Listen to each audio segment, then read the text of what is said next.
Hey, motherfuckers. It's been a long time since I left you. Add a dope beat to step two, step two, step two. Let me stop. RP Lee, you know what it is. You know the fucking vibes. Anyway, I know, but for real, guys, I know it's been a fucking long ass fucking time since I fucking posted. Um, I was on Christmas break, so I wasn't doing shit. I'm just gonna be honest. Um, I think you know I looked through it back and I was strongly debating on not doing this fucking video. Um, I just feel like, I gotta say something to really just get my whole thoughts and opinions on it. I kind of wait for the hype to kind of just fucking die down. And, I was just strongly thinking about not doing this, but I'm just gonna say it anyway. My thoughts on, the Big Swole situation, how I feel about it. And that's what I kind of want to talk about because I don't know, it's just kind of been bothering me. You know what I mean? I'm also going to talk about another thing too. I'm also going to talk about, Forbidden Door and Mickie James, apparently rumors of her coming into WWE and WWE doing the Forbidden Door. I'm going to talk about that. But here's what I want to get off my mind first. All right. Okay.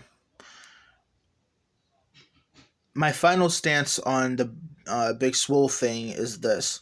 I feel like All Elite Wrestling was absolutely fucking wrong for not seeing any type of fucking potential in her when I knew for a fact she had all the fucking potential to be a very driving force. That's on AEW's half, and I also blame Tony Khan for getting petty as shit in the moments he did for saying what he said to her, for calling her not good enough. You know what I mean? I think that was fucking wrong as shit. You know what I mean? I just think he had no right to say that because that was his loss. He didn't see the potential in her. That was his loss. And now he probably got to fucking live with that.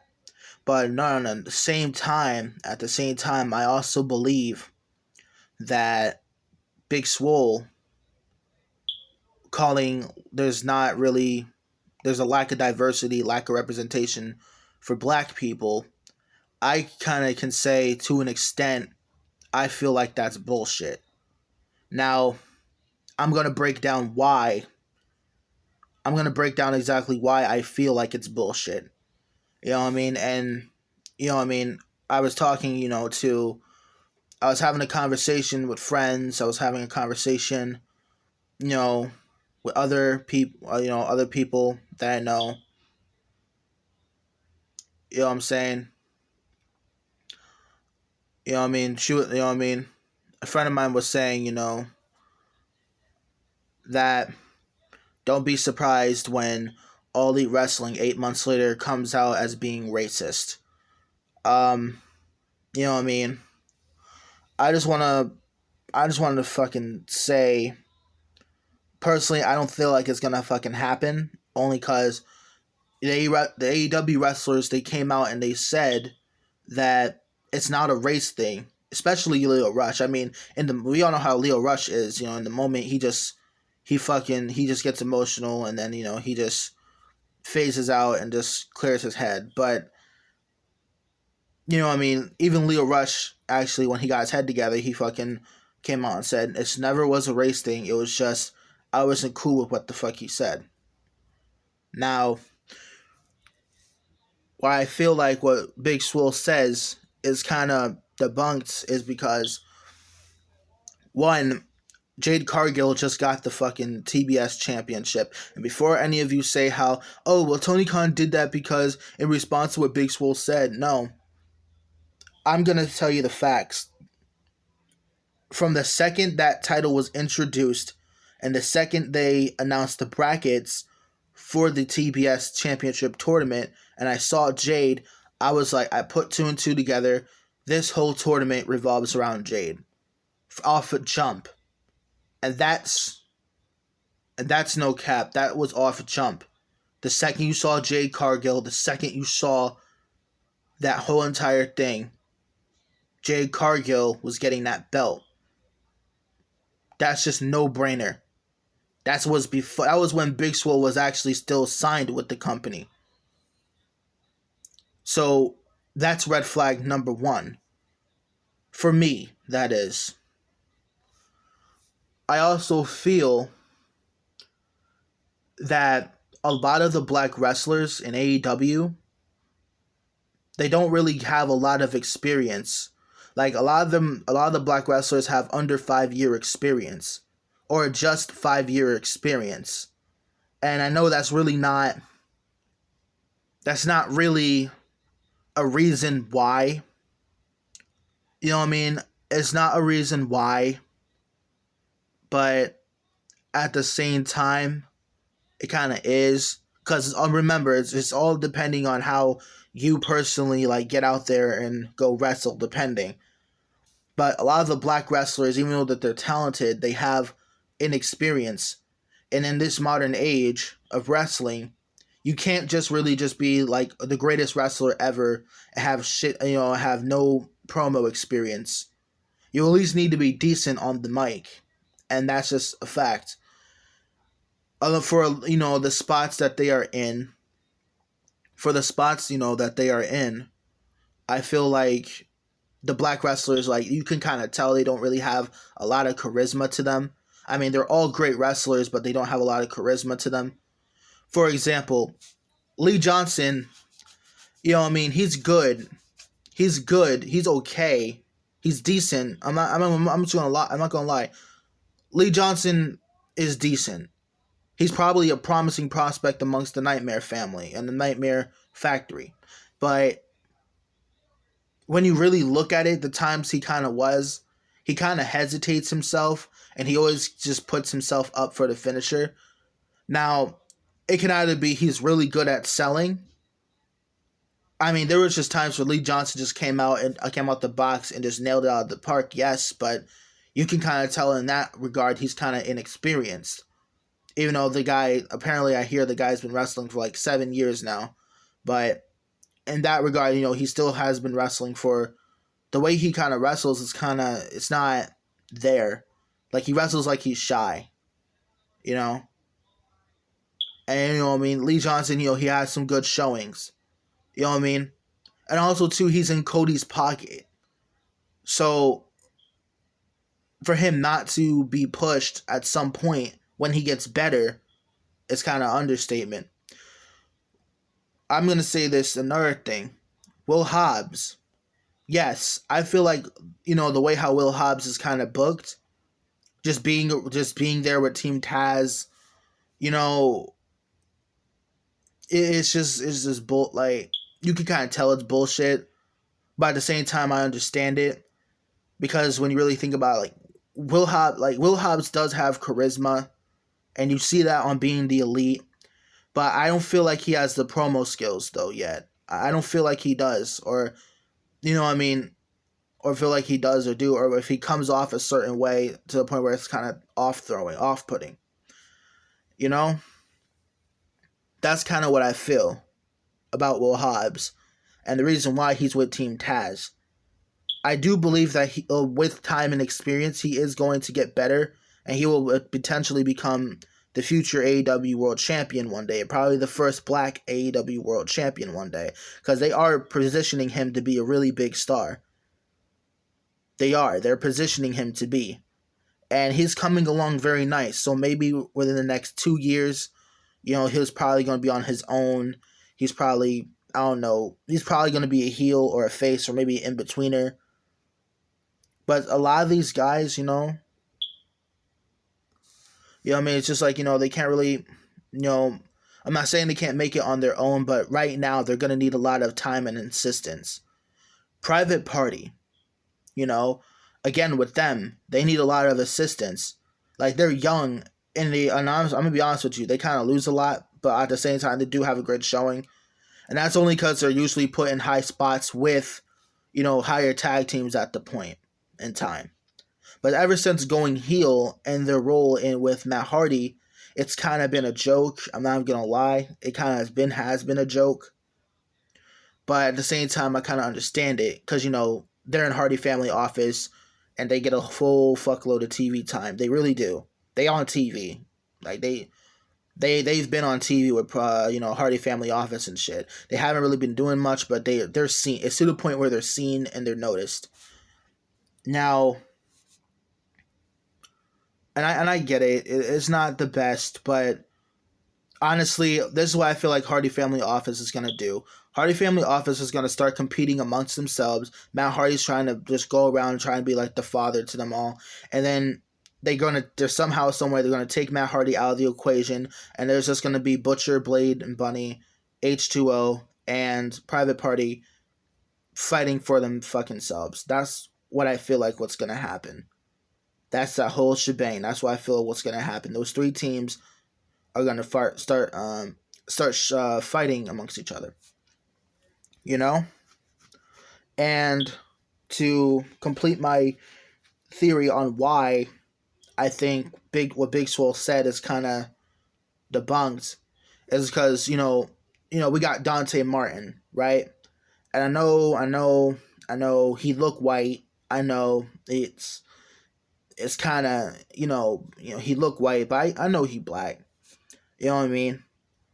Dante Martin, all right, and Leo Rush pairing them together, that was the best thing that they ever done. And if you don't think that Dante Martin is going to become a prospect for AEW, I feel like they're grooming him to be the next Shawn Michaels. To be honest, give the kid about a few years down the line, because they're already grooming him. Give him about a few years down the line, and he's going to become a future champion. That's where it's going. Everybody, what I'm saying is, everybody gets a start in AEW, and and they all said on Twitter, they're all being taken care of. You know what I mean? Responding to Swole, they all said, they're all being taken care of. But despite my theory, that doesn't excuse the fact that AEW was wrong for the way they treated Swole. Like I said, now I feel like personally,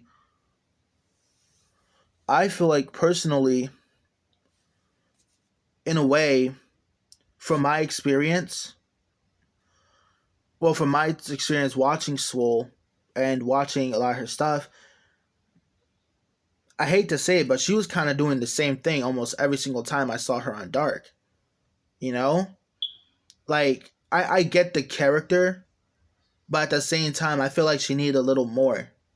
That's why I would advocate, Big Swole probably turning into a heel with a vicious streak and just being a heel, but it's also, if she combined it being herself, but with a heelish attitude, and I take whatever the fuck I want, and I'm that queen bitch mentality, you know what I mean?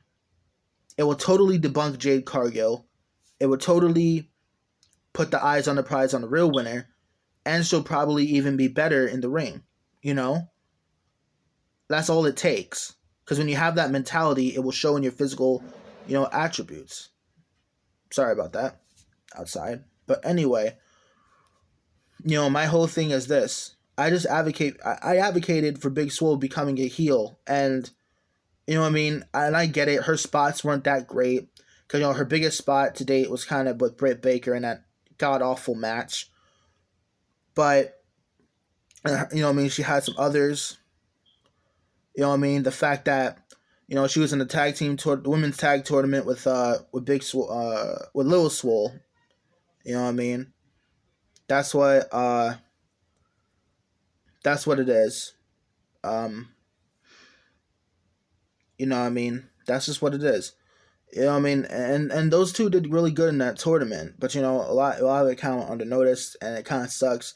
So like I said before, again, it sucks that they did not do shit with Big Swole, and it sucks that Big Swole literally had to come out her mouth and say all that shit and make her feel that type of way. But I'm gonna be 100% honest. Everybody telling me all that, what I mean? All that shit, just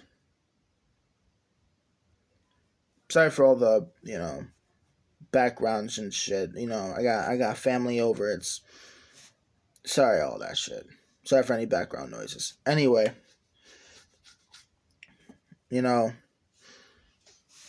Honestly, yeah. So like I was saying before, I do feel sorry that Big Swole feels that way, and I'm sorry that AEW fucked up and not by not using her to her full potential. I'm sorry about that. I'm sorry it didn't work out to Swole. I just feel like AEW should have just not could have gotten petty, not ended 2021 the way they did, and that's just what it is. I truly do feel that way. And I feel like I hope Big Swole finds success elsewhere. I hope that she doesn't go to WWE because honestly, it would be the exact same fucking way over there. Like, honestly, there's no, I hate to say it, but there's not really a brighter side on the other side in Stanford. Because of the fact she did come from AEW, or because of the fact, you know, she did, she was in their tournament, but she didn't make it. You know what I mean? WWE. You know what I mean? I'm just saying. I mean, they kind of treated her as an afterthought in WWE, and in AEW they kind of did the same thing, and that kind of sucks. But I really hope that Swole finds success, and I really hope that she is happy wherever she is. I hope that she can find herself a job that actually does her really well. You know, I hope that's the thing for her going forward. You know what I mean? And again, I apologize. I'm sorry that it didn't work out for Swole. Now, that's my final stance on all that, and that's what I'm gonna say. Now I'm gonna talk about this bullshit that we have with I don't know what the fuck is her name Mickie James and shit, and how WWE is fucking having this Forbidden Door shit. I mean, I'm glad that WWE is kind of fucking opening their eyes a little bit to the possibilities of working with another company, and that's good and all. But let's be fucking honest and not pretend what the fuck this is. This is obviously fucking WWE just capitalizing on some shit that AEW did and they made fucking work. That's all the fuck this shit is. Come on now. Come on now. You really think that WWE is that stupid and that courageous to really do this and not really do this in response to, oh, I don't know, a Tony Khan working with New Japan and Tony Khan working with AAA. Like, and honestly, WWE now wants to somewhat do a partnership with the same company that was working with AEW before they had their fallout because of creative issues. Come the fuck on now. That shit don't sound right to me. That shit don't sound right to me. That shit don't sound right to me at all. That shit don't sound right to me at all. It really fucking doesn't. And honestly, to be 100% honest with you guys, I feel like this is just gonna be a really bad publicity stunt that's gonna make Impact and Mickie James look even more worse than ever. I mean, I just saw, a while. I just saw like what a half hour ago. I saw like the highlights on Raw. I saw the highlight with Charlotte and Naomi. I was just watching it, matter of fact. And she was hinting at, she was obviously making some clear hints. So I can suggest that it's going to have something to do with Charlotte Flair. It's going to have something to do with Mickie James. They're going to bring her in and they're going to fuck her over just like they always fucking do. Just make her look like a fucking afterthought. Like they always do. Because WWE needs to be top king. They need to be top shit. They need to be top everything. And that's what I'm talking about. Listen. Everybody is just fucking sitting here and just denying how AEW is this terrible, terrible place and how they're gonna fail and all this bullshit. But look at WWE. I'm sick and tired of honestly WWE and AEW being put being put against each other. I'm sick of that shit. You know, I'm just sick of this shit. I really am. And to be honest with you guys, I just feel like at this point, I feel like pro wrestling just needs to come together. They need to come together. And, you know what I mean? They need to come together. But we all know WWE is not going to do that. So we all have to exclude WWE because remember, they're sports entertainment. Let's just focus on AEW, New Japan, AAA, Stardom, European circuit, the Indies, all that. They need to come together and make pro wrestling great again. WWE is the very thing, that's the very poison, the very leech that's destroying it. I'm just saying, food for thought, guys. Food for thought. Alright, that's my video. You know what I mean? Those are my thoughts. Those are what is and what's not. You know what I mean? All you fucking AEW shows and WWE stands, whatever the fuck, I don't really care for you guys.